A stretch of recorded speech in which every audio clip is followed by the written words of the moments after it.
Okay, today we're going to tackle one of the most intimidating parts of the IELTS exam, writing a top-scoring essay. But we're not just going to write it, we're going to build it from the ground up, just like an architect designs a masterpiece.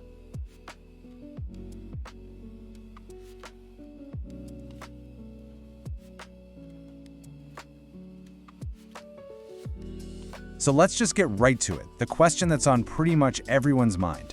A Band 9 essay. It feels impossible, doesn't it? Kind of like a myth.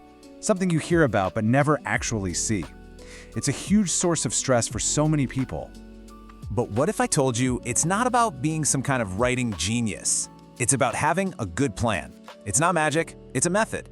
So for the next few minutes, you're not just a writer, you're an essay architect, and we're gonna give you the blueprint.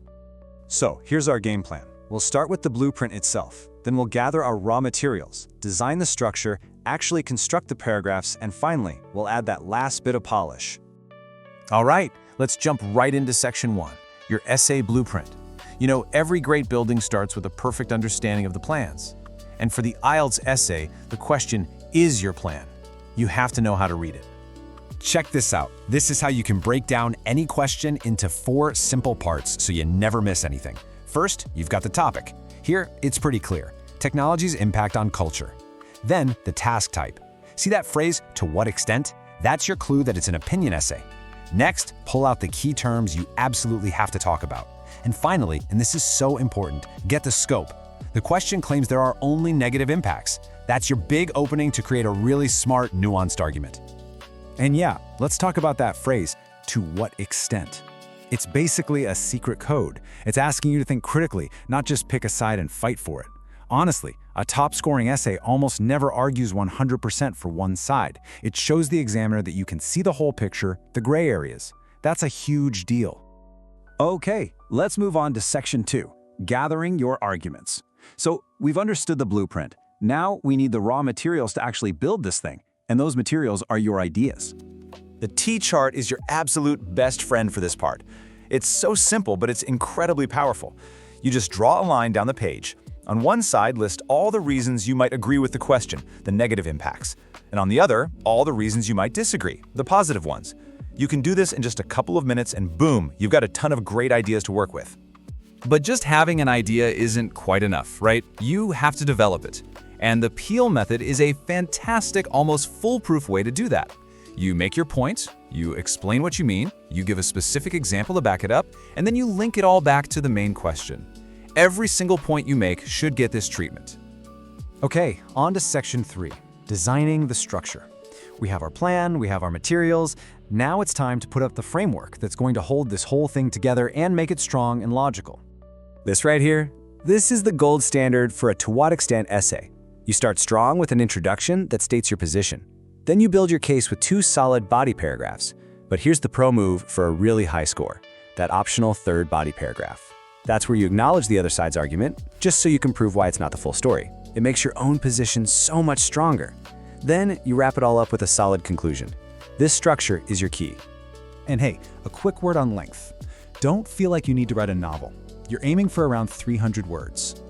That gives you plenty of space to develop your ideas with that Peel method we just talked about, without adding any fluff. Remember, it's always quality over quantity. All right, section 4, constructing powerful paragraphs. So the main framework is up. Now it's time for the interior design. This is the stuff inside each paragraph that makes your argument really shine. Just look at this slide. The difference is night and day, isn't it? The weak paragraph on the left is just a random list of sentences. They're kind of related, but there's no flow. Now look at the strong one. It has one single, clear idea in that first sentence, and every single word after that is there to support it. That, my friends, is coherence. And this is what a fully developed point looks like when you use that Peel method. See? It gives a specific example, real data from UNESCO. It explains how it works, this idea of digital marginalization, and it clearly states the consequence, a threat to cultural identity. This is how you build a paragraph that truly persuades the examiner. We're almost there. Section 5, applying the final polish. The building is constructed, the rooms are designed. These are the final touches, the high-end fixtures, and the perfect coat of paint that'll take your essay from just good to truly excellent. So here's a cool little grammar trick, inversion. When you start a sentence with a phrase like "not only," you flip the normal word order. It sounds a little more formal, more academic, and it adds some nice emphasis. It shows the examiner you have real command of complex sentences. Here's another one, the cleft sentence. It sounds complicated, but it's actually pretty simple. When you use a structure like "it is that," you're basically putting a spotlight on one specific piece of information. Here, the focus is immediately on the younger generation. It's a great way to make your point crystal clear. And of course, we've got to talk about vocabulary. But look, it's not about swallowing a thesaurus and using a bunch of big words. It's about using the right word. A precise, topic-specific term like cultural homogenization shows that you're not just scratching the surface, you're engaging with the topic on a much deeper level. So, the next time you sit down to write an IELTS Task 2 essay, I want you to change your thinking. You're not just a writer staring at a blank page. You are an essay architect. You have the blueprint. You have the materials, you have the structural design. You now have a clear step-by-step process to build a powerful, impressive, and high-scoring essay every single time.